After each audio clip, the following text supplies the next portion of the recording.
Now, we like to begin with a blessing. Today, I'm going to do the blessing. And I'll do it in Hawaiian, and then I'll do it, I'll translate it.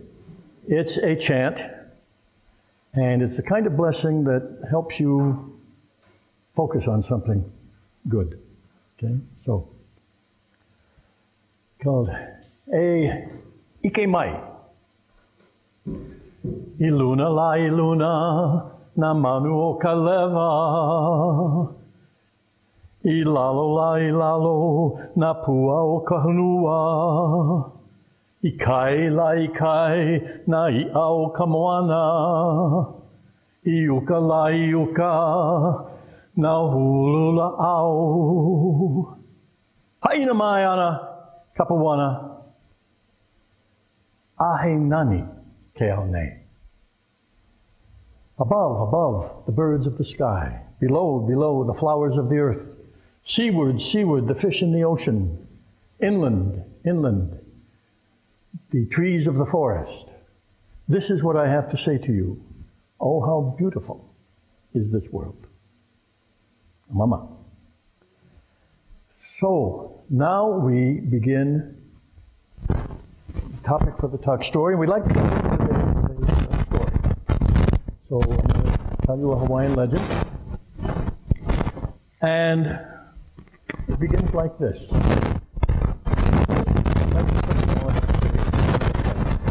This legend comes from a book called Hawaii Tales by Whitman. And so it's obviously a legend from Hawaii. Ikabaki Amoa Okamanakuke. Once upon a time, long before Captain Cook, there was a man who lived in Kahili. And his name was Kahili. Now, he was a good chief. He was a happy chief. But he was different from the other chiefs. The other chiefs in Tahiti at that time, they were happy like us. I mean, you know, they were fed and clothed by the commoners. They had entertainment with chanters and dances. They had pretty wives, you know, to love them. And they thought life was great just the way it was. What made Kahili different was he always wanted to know more. He always wanted to discover things. He wanted to always learn the why of things. And so he was a restless kind of chief, but he still stayed in Hawaii. But maybe because of that restlessness, because of that kind of curiosity he had, maybe he was the only one. But one morning, when the sun was rising out of the sea, on the wind came a voice. The voice said this: Kaneloa. Sleepless the nights I spent, waiting for you to come. Only you can find the gifts to win my love. Kaneloa. Do you sleep? Dare the unknown. Seek the sister of the gods. Search for me, Kaneloa. Hidden am I, beside the singing water, a Waioli. Well, you got to know what Waioli is to understand that part of it. Waioli is the name of a stream on the north shore of Kauai. The stream that comes down from the mountain Namolokama, finds its way through the valley, and empties into Huna Lake. Waioli means happy water, or it could be translated as joyful water. But because it's a fairly small stream, and it bubbles and gurgles a lot, that's why they call it also the singing water. And Hawaiian style, there's lots of plays on words. Oli is also the word for a chant. Okay, so here's this chanting water coming down. Well, you know, this interested Kaneloa a lot, his voice calling him in particular. He had to find out what it was. So he got his best, got everything prepared for his best sailing canoe, got a crew together, and off they took into the unknown. At that time, Hawaii was unknown to the people of Kahili. So he sailed north. Weeks and weeks they sailed. Finally, they had chants and stories about a place that was somewhere far north. And so they sailed and sailed until he could see the star Sirius directly overhead. And he said he could go either to the east or to the west. And he chose west, because that's where the sound seemed to come from. And west was a good choice, because when you do that, it takes you to right straight to the light. That's how it's one way in which the old navigators were trying. So he comes first to Big Island. Well, okay, the voice is for the west. From Big Island he goes up the coast to Maui, Kahili, Manaa, Molokai, Oahu, where he stops to rest, but the voice is still calling him. It's coming from farther west into the north. So he sails, and finally they reach up on the northern shore, and they come to the entrance to Hanalei Bay. Now, if you're coming into Hanalei Bay like Kaneloa, you see this circle. It's like a circular bay, almost a perfect circle. White sands, palm fringed. You see on each side a cliff, but it's a big bay. And then straight ahead you see this mountain, and the mists going around the top of the mountain, and waterfalls like mad coming down that mountain. Wow, gorgeous place. Dolphins at that time would be swimming in the bay, laughing and playing. They have a dolphin there. It's called a spinner dolphin. And most dolphins, they might jump out a little bit. Spinners are jumping all the time. They jump and spin like this and fall back into the water. That's beautiful. That's the kind they have over there. So he comes up, and there he's right. He reaches the reef. And then he hears the voice. Come, she says, come find me. So she sings, search for me, hidden am I, beside the singing water. So he tells his crew to dig in, and they paddle hard. In Hanalei Bay, if you're coming into it, there's a whole series of reefs. And so they have to make their way through the reefs, and they did, and they finally got into the inner part of the bay. Right there was a canoe, just sitting there, anchored. And in that canoe, that's a lovely woman. She was all dressed in red. And around her neck, she had a layer of red shells. She says, come to me, Kaneloa. I've been waiting for you. Come, share my tapa. She had an extra tapa cloth. Come share my tapa, and it'll keep us warm like a fire as we spend our nights together. Kaneloa looks around, looks at the woman, says, this is a good place. She says, I could stay here. He said, what's the name of this place? She says, the name of this place, this is Mo'olao. This is where the Waioli River, the Waioli Stream, comes in and strains at the canoes, trying to push them back out to sea. He said, sadly, then this is not the place for me. Just because I'm not going back to sea. I must go on. So the woman laughed, and she tosses him this extra tapa. She says, here, there's a gift. The tapa has been dyed with a noni bark dipped in seawater. That's how that dye was made. So he takes it, and the moment he catches it, she's gone. She disappears. The canoe too. Well, okay, it's getting strange. So he brings the men further in, and they come in, and further in there, the next there, they see another woman in another canoe.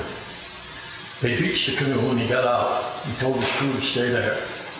And right there was this woman waiting for him, and she's dressed all in orange. She's standing up next to a hau tree. Now, a hau tree, I'm not sure if you know, a hau tree has usually its fresh blossoms during the day are yellow. But as the blossoms age, they turn orange. And they drop into water, because usually the hop trees are close to water. And sometimes it looks like the whole water is orange. So anyway, she's wearing a lei of those flowers. And she says, come to me. And she's holding an extra tapa also. The tapa's dyed orange. Come, share with me this tapa, which has been made orange with the earth, the red earth of Kahili, the alaya. He says, stay here. And he says, of course, what is this place? And he says, this is Mahamoku. This is where the Waioli rests and dreams, remembering its past. Kahili says, well then, this isn't for me. He says, I cannot rest. I don't have the time to rest right now. I must find the voice that calls me. And so she smiles and says, very well. Hands him the tapa and says, here's a gift for your future wife. So he's carrying the tapa and he follows the stream because a voice keeps calling to him. Kane loa, search for me. So he goes upstream until he comes to an area, a grassy place, kind of fringed with sugar cane. Because the Hawaiians brought their own sugar cane when the first settlers came. They had their Hawaiian type of sugar cane, several varieties actually, long before it was a production thing here. So he finds this area, and they're sitting on a little hillock by the water. There's a woman, and she's dressed all in yellow. And she has yellow hibiscus flowers around her neck, and yellow tapa, and an extra yellow tapa sitting beside her. And she says, this is the place. She said, a fine, well, actually she didn't say that right away, because what happened was, Kahili got there and he didn't see her at first, and he was really tired and sat down and went to sleep. Then she wakes him up and says, a fine searcher you are. And he's all startled. And she says, now, here, at Kupa Koili. In translation, that means the sugarcane fence. So she translates that anyway. The sugarcane, here at the sugarcane fence, okay? This, I am here, I invite you to stay. She said, and she says, Kahili says immediately, I can't do that. I must go on. And she says, okay, that's a good choice. Here's the yellow tapa dyed with olena as a gift for your future wife. So he's now carrying all these tapa scales, but he keeps going upstream. So he goes upstream, and now he has to climb a little. And he reaches kind of like the upper end of the valley. And there's a flat area where the stream narrows. Okay. Moves a little more swiftly now. And he's so focused on the stream that he almost bumps into a woman that seemed to suddenly appear out of nowhere. And she says, all right. This was one who was dressed in blue tapa. No, I missed the green one. This one was dressed in green tapa. Okay, so we got the yellow one, now we got the green one.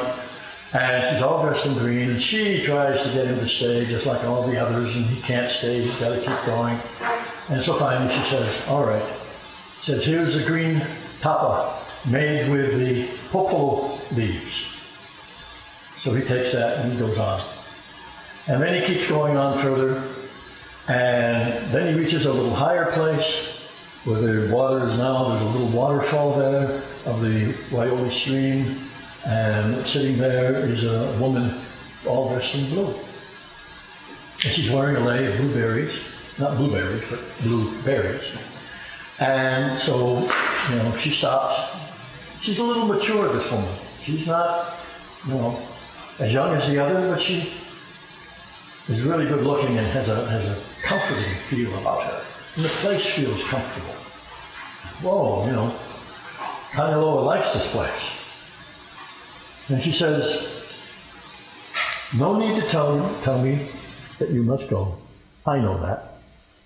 So before he can even decide whether or not he wants to, he says, this is the place where the Waioli the rain comes and the tries to bring the Waioli back to the mountain. And so he says, this is a place of indecision and I can't stay here because I've made my decision. And on he goes. And now he has to climb quite a bit.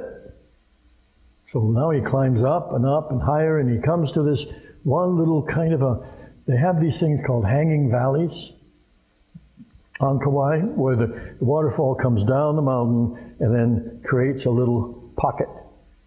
And then comes down and maybe creates another pocket. Well, this was a hanging valley, still fairly low. And there he finds this older woman, but a very pleasant face. And she's sitting there, and she's all dressed in purple. And she has a purple lei, purple tapa. And she says, Kaniloa, you look tired. Come sit down. I'll tell you stories. I'll tell you stories of mysterious things, unusual things, stories you've never heard of, about places you've never been. Whoa, hey, he was tempted. I mean, this fits right in with his personality. But she says, he took another step anyway, and she says, I know you cannot stay. So here, take this tapa as a gift for your future wife, dyed with uki berries. And so off he goes. And so he's climbing now and climbing, and it's starting to get misty, and it's starting to get steeper, and he keeps climbing and climbing. Finally, he comes to another little open valley on the upper part of the mountain. It's larger than all the others. And here is the source that he sees finally. Here's the source of the Waioli stream. It's a pond, okay, which is fairly big, and it's being fed. You can see through the mist. It's being fed by the waterfall directly coming from the rains of Namolokama, the mountain. But there's nobody there. So he sits and he's waiting, nobody there. Finally he says, well, I don't know whether this has been a useless trip or not, but whoever you are, if you are here, he unfolds all the tapas, throws them on the pond. He says, here are your gifts. You can do with them whatever you will. And as he's getting ready to think in terms of going back down, suddenly there's a swirl of mist right over the pond. And it looks kind of like the mist is picking up the colors from the tapa cloths, till it becomes a rainbow kind of mist, moving and swirling, and then it opens up and it forms an arch. And out of this arch comes the most incredibly stunningly beautiful woman he could ever dream of. And suddenly he thinks he knows who it is. And he says, like shocked and in awe, Nui Nui, goddess of the rainbow, sister of Kane and Kanaloa. And he bows, and she comes with open arms and picks him up, and she's real. And she says, no, Kaneloa, you have persisted. You have brought me a rainbow, the gift that I needed to take form and be your wife. Stay here now. And she says a little poem, only you have found the way. Hidden was I beside the singing water of Waioli, hidden within each woman you met. Only you have persisted in seeking the source of love and life and wisdom. Come to me, Kaneloa, and stay. And so, for the time being at least, Kaneloa's curiosity was satisfied. Pipiholo ke ka'au. So goes the story. Now, we're going to go from the story into a topic related to the story. And the topic is the power of curiosity. Now, in different places I've written about two primary motivations of people. One is the urge to connect, which can be defined as love. And the other one is the urge to influence, which can be defined as power. These two primary urges we can find everywhere in everything. Okay? In human beings, very, very evident. But now I'm going to add a third. I'm going to add this, and I'm also going to call it a primary urge. This primary urge is the urge to know. And that can be defined as curiosity. Anyone who's, it's not limited to human beings. Anyone who's ever been on a ranch or a pasture and seen cows collect over by a fence to look at something. You don't always know what they're looking at, but they'll go there and they'll just stare at something. But they come over because they're curious. They move. They notice something, they come over. Dogs will sniff around even when they're not sniffing for food or trying to smell out a rival or some practical purpose. They sniff around things because they love sniffing. They love smell. They learn so much from it. They're curious. And of course, cats, who can sit by hours sometimes by a window just looking at we don't know what. And they love to get into things. They get into trouble sometimes doing that, but they love to climb into paper bags and anything that they can. What's going on? What is this? What's here? People who are afraid of curiosity have come up with different ways to try and discourage it. One of them is the well-known proverb, curiosity killed the cat. People will say that to stop people from asking questions or inquiring or trying to find out about stuff. But it's because they're afraid, either of the thing itself or the consequences for them. Right? But just like love and power, they scare people too. Both of these do. In response to this kind of thinking, one of the most curious people in modern times, a guy named Albert Einstein, he said it's a miracle that curiosity survives formal education. Okay? And he also said the important thing is to not stop questioning. Okay? A lot of people has taken his formula and considered it the be-all and end-all of truth. He never would have done that. Okay? Don't stop questioning. Sometime in the far distant past, we'll use an example. Someone must have looked and wondered why waterfalls goes downhill. And someone must have wondered, okay, well, since water goes downhill anyway, how can I make it go downhill where I want it to? And someone must have asked, how can I make water go downhill when it doesn't want to? And someone must have asked, what can I do with water that runs downhill? And so out of the first question, why does water run downhill? Well, it likes to go downhill. That's not obvious. I don't know what other answers they came up with. But when it came to the other parts of it, okay, what can I do with water that comes downhill? Well, here comes irrigation. Here comes somebody invented all kinds of things to do with that water that came downhill. And how can I make water come downhill when it doesn't want to? Here come pumps that somebody invented, okay, made of different kinds of materials and different kinds.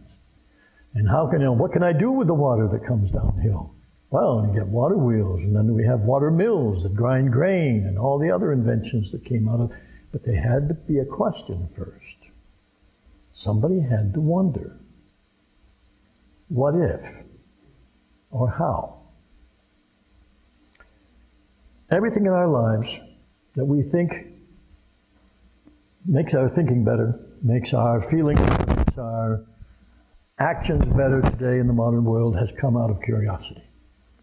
We're talking about, the first guy that decided to make a furrow to plant to get better crops some ages ago, to the recent 3D printers. All of that came out of curiosity. There's a negative side too, of course. The negative side of curiosity, from the first pointed stick that was used as a weapon to the terrible weapons we have to deal with today. But the good side of curiosity is so much more evident and abundant in our world, if we just look around and think about it. Okay? Focusing on, but how can we use this then? How can we use it ourselves? What kind of questions can we ask that will be useful to us. Writers have often been told that a good way to write is to ask questions. What, why, how, where, and when. Well, I'm suggesting we turn those questions onto ourselves, because they can be very useful in getting us to focus in different ways and come up with new ideas. If we use health as an example, you might ask, okay, what's my state of health right now? Let's give just a good assessment. What's going on? Why is it this way? If you're always asking questions, you might not stop with just physical answers. And where can I get more information about it? And how can I do that? What can I do to do it, to make this happen? And, this is an important one too, when am I going to do it? These are all these simple kinds of questions that we can stop about anything in our life and use as a means of focusing and figuring out how to get it from where it is to where we want it to be. There was an American poet and a writer. Her name was Nancy Willard. And she said, sometimes questions are more important than answers. Something happens, even when answers are not immediately evident. Questions themselves create opportunities that make answers available. Never going to get any answers until there's a question first, and it might not pop into your head in that moment, and it may take a while. But if you keep asking, stuff happens to lead you to answers that can become useful. Don't be satisfied with answers, though. It's like Einstein said, no matter how authoritative the source. Einstein put it also this way: whoever undertakes to set himself up as a judge of truth in knowledge is shipwrecked by the laughter of the gods. Keep asking questions. Stay curious. Pau Ka'oleno. The story is told. So any questions or comments?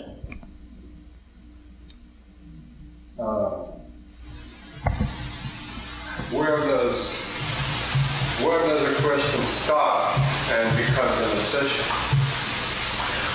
When you stop listening to answers. See? When you get too obsessed with asking questions that you're not paying attention to or using answers to ask better questions, that's where it becomes not useful. Okay? And there are people who do that. Okay? So the whole point is to seek an answer. You get an answer, fine.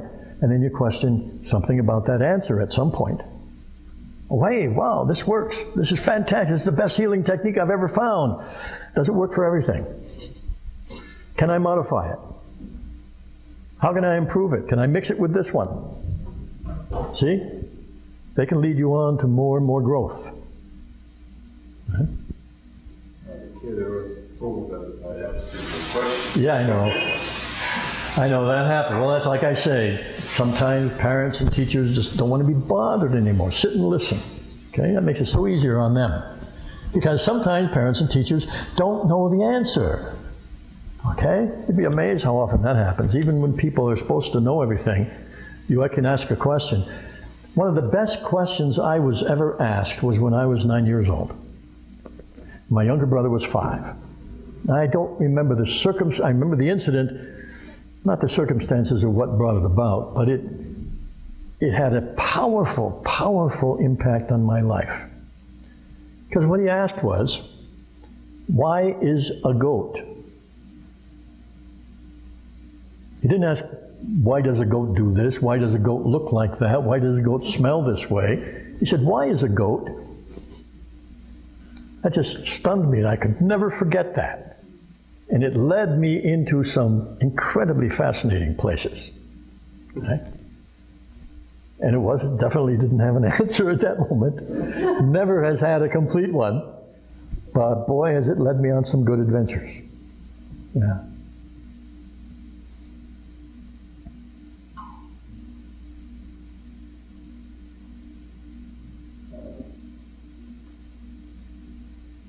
Another question is, if you have questions, how do you discern the different answers that you get?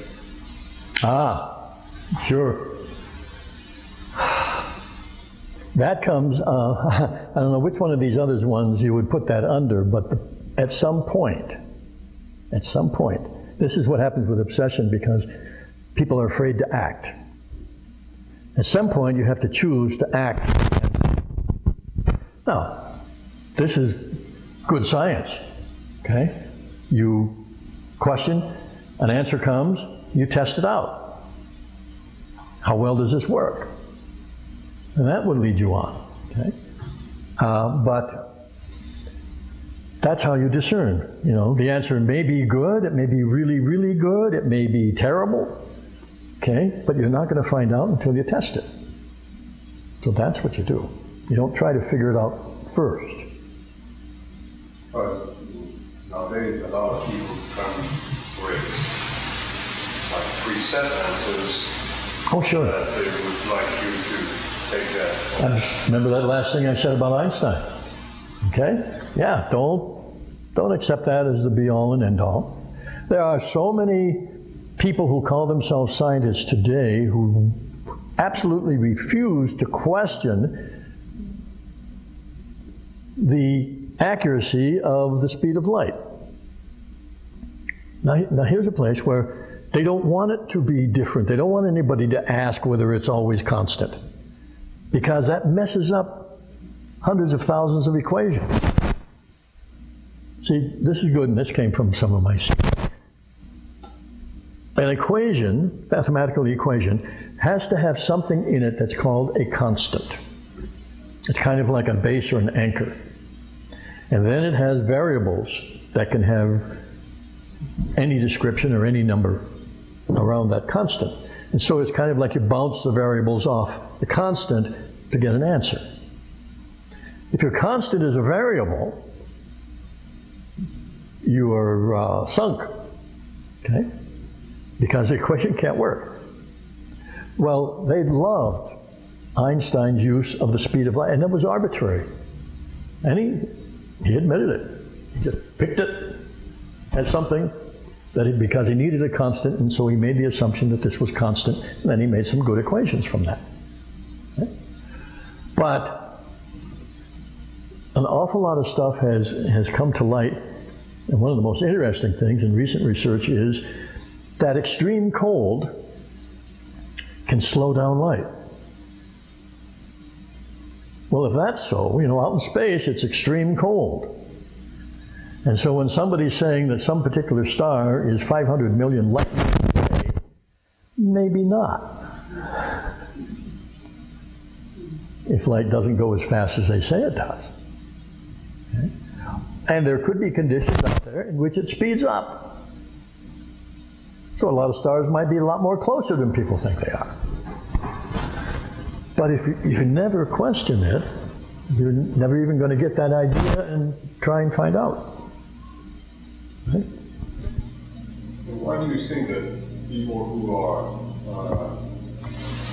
seeking answers, whatever field come from, are always the subject of persecution? Prosecution? That's when people don't like change. When the people in power are afraid of change. It upsets their power. It upsets what they've established as, finally, this works. And it doesn't. And the more rigid you get on this, there's a beautiful thing called chaos theory that came out of a lot of questions. The more you try to control something, people or anything, the faster it falls apart. We can see it in history, we can see it in all kinds of areas. The more you try to control it, the faster it falls apart. When we try to control nature, everything falls apart. Okay? Because that's the nature of thought is change. But there are certain people who get into a place where they don't want change because they don't know what to do with it. They finally come up with a set of ideas that explains everything from their point of view, and you're going to rock that? You're going to shake it up? You mean like an organized religion? Like what? An organized religion. Well, you could use that example if you want to. I'm not going to. But yes, when anything becomes, you can have organization which is flexible. Okay? And you can have organization which is rigid. It's the rigid organization which is going to fall into the most trouble. Okay? Because stuff is going to happen that they're not prepared for, can't handle, don't know what to do with. Whereas if you have an organization or an organized way of thinking which is flexible, can adapt to circumstances, okay, then there's nothing wrong with organization. Yeah. Okay. Now, we don't have to limit ourselves to questions on this topic, but okay. Anything dealing with Huna, this knowledge, or Hawaiian culture, is open for discussion.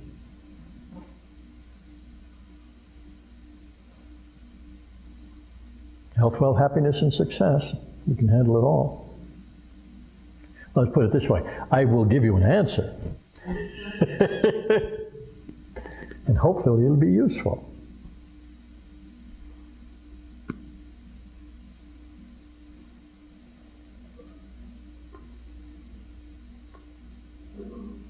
What is done in schools, in your experience, to encourage questions? Okay, what is done in schools to encourage questions? That entirely depends on the teacher. Okay? There's no standard for that. Okay? They want you to answer questions that they give you. That's what testing is all about. In fact, in some schools today, there is far more testing than education going on. And all the questions there are preset. They don't allow for a lot of flexibility. You have multiple choice, 4. What if you got a different answer that you come up with? When I was in high school, I had this impulse inside me to take every mathematical course they gave. I also had this impulse inside me to fail every mathematical course I took. And I did that, I don't know what it was, I just couldn't do it the way they wanted me to do it. And yet I wanted to learn, but I didn't feel like I was learning. Well, one time, so I was at the bottom of the class and everybody knew it. One time the teacher asked a question. It was a rare situation that interested me. The basic question was, if you're at the South Pole, how far south do you have to go to reach a certain latitude? Well, I said, that was really interesting. So over the weekend, this was given as a class assignment. So over the weekend, I worked on it. Monday morning came, and she asked the question again. Only 2 people had even tried to get the answers. Me, which made everybody laugh, okay, and my best friend, who was the smartest kid in class. Well, she called on him first, of course, and so he got up there and he did the way it was supposed to be done in the book. Perfectly accurate, perfectly well. She praised him. And she asked me to come up. Well, I did something that neither she nor anybody in the book had ever thought of, and it went all around these different places and finally came to the correct answer. And I remember there were a few moments of stunned silence with the teacher and the students, but finally she had to admit that, I got it right, so I got my grade. But it wasn't the way I was supposed to do it. I didn't even know the way I was supposed to do it. But it intrigued me so much, I found a solution. Okay? So, that has gotten me in, I wouldn't say, well, yes I would, has got me in trouble a lot of times in my life. But it has also, like I said, given me a lot of great adventures that I wouldn't have had otherwise. Yeah. Yes. From where comes the question which is never before question?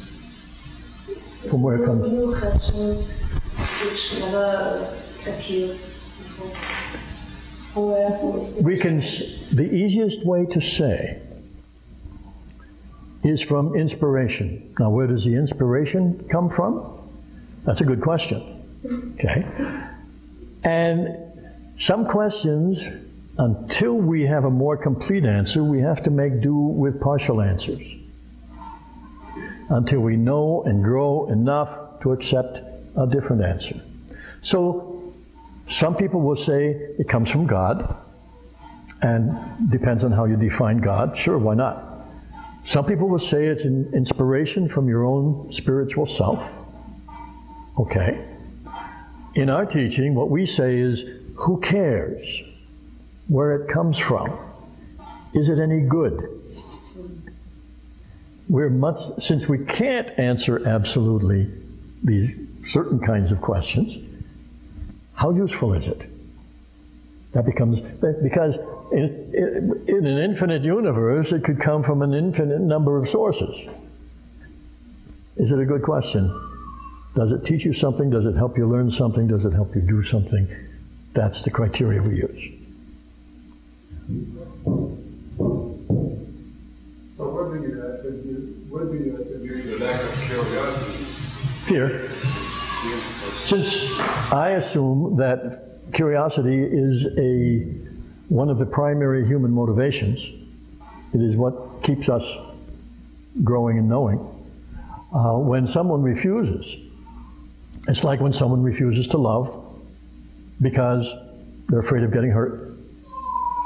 Someone refuses to be successful because they're afraid of criticism or failing and being criticized. Someone refuses to question something that is out of fear of some consequence. Some will fear they might be wrong, some will fear that they might be slapped down. There's a fear behind all that refusal to follow the urges. And that creates a tremendous amount of stress. Even for people who are not joyous by nature? No one is not joyous by nature. It takes a lot of work not to be joyous. It takes a lot of suppression of feelings, which takes a lot of tension and constant energy to keep that tension, to suppress the feelings. When you don't have that tension, joy happens. When you're completely free of tension, wonder happens. Okay? Connection happens. Effectiveness happens. As you, for whatever reason, begin suppressing this feeling or that feeling, or lots of feelings, okay, then you start losing the sense of those urges. You don't feel them as much anymore, which doesn't mean they're not there. They're building up, but they're being held back, and that takes a lot of energy. You have more available energy if you could ever learn to, or someone could help you, or something changes in a way that allows that energy to be free. And when it does, it feels good. We call that feeling good happiness, joy, pleasure. Yeah. So it's only the tension that holds it back. Yeah, I've seen kids who don't seem to be curious of anything. That's right. And those are kids who are scared to death. Probably of being slapped down by a parent who says, don't ask any questions. Okay? Yeah.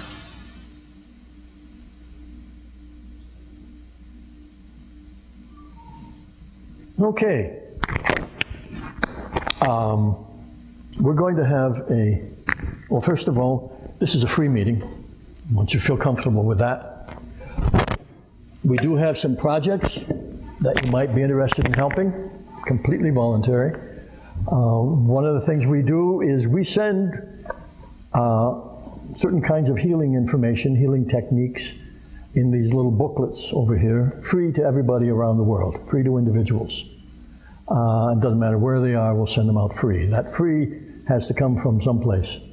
And so that's one thing that you could help with if you want to. And if you're here and you have not picked one up, please do. Okay? They're very useful. We also have them translated into about 30 languages online for free download. We have hundreds, literally hundreds of articles on this knowledge, all available to anyone, anywhere in the world through the internet. And we do a lot of free healings and counseling for people. So if you feel like helping any of this, well, I'm going to pass the calabash.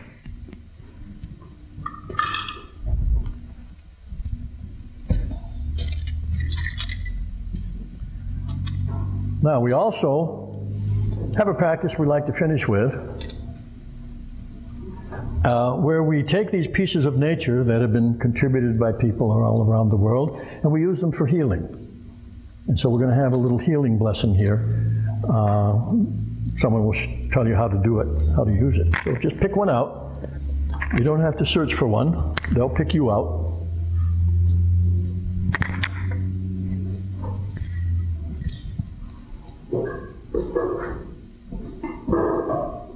And then as soon as they're all passed around, Stuart is going to come up. Aloha, everyone. Everybody have a piece? Cool. So I invite you to look at your piece of nature and wonder and ask questions about how it came to be, and in fact, what is it really? I mean, it feels very solid. But we know perfectly well that it's made of atoms, and atoms are mostly nothing. So isn't it amazing that this can be so hard and yet be mostly nothing?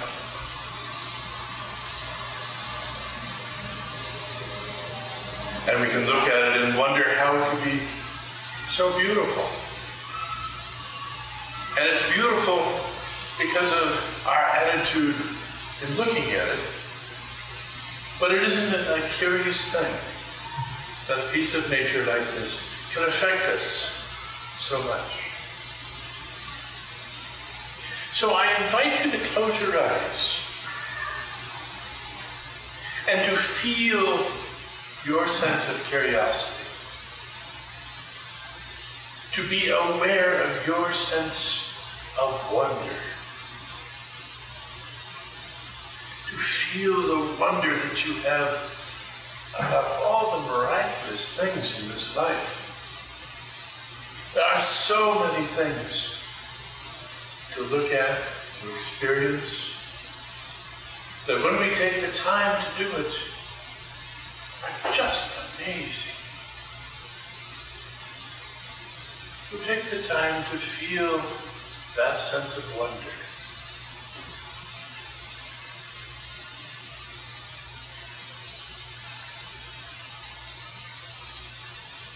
And allow yourself to feel even more deeply a sense of awe at this miracle of life, this miracle of earth, this miracle of consciousness, or whatever it is that's going on here. It is such a great mystery. It fills us with awe. So allow yourself to experience that sense of awe within yourself.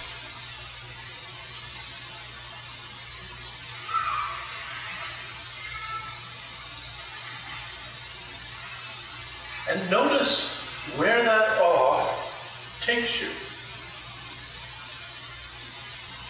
That awe takes you into a place of great beauty and connection with Amakua. You go from curiosity to wonder, to awe, to divine connection. And so while you're there,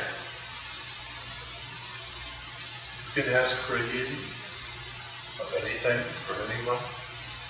Or while you're there, you can ask a question and allow divine inspiration to come to you.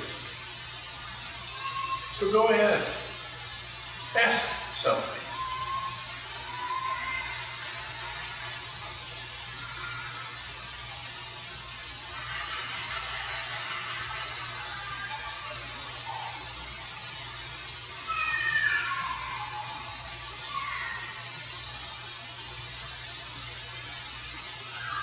And when you're ready, come on back.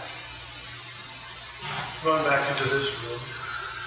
Come on back into an awareness of this piece of nature that you have, that can transport you into higher realms, into transcendent experiences anytime you like. And by that same connection, you can ask any piece of nature a question and get an answer. So the basket will be passed around again, and before you place it, your piece of nature in the basket, go ahead and give it a little bit of your breath.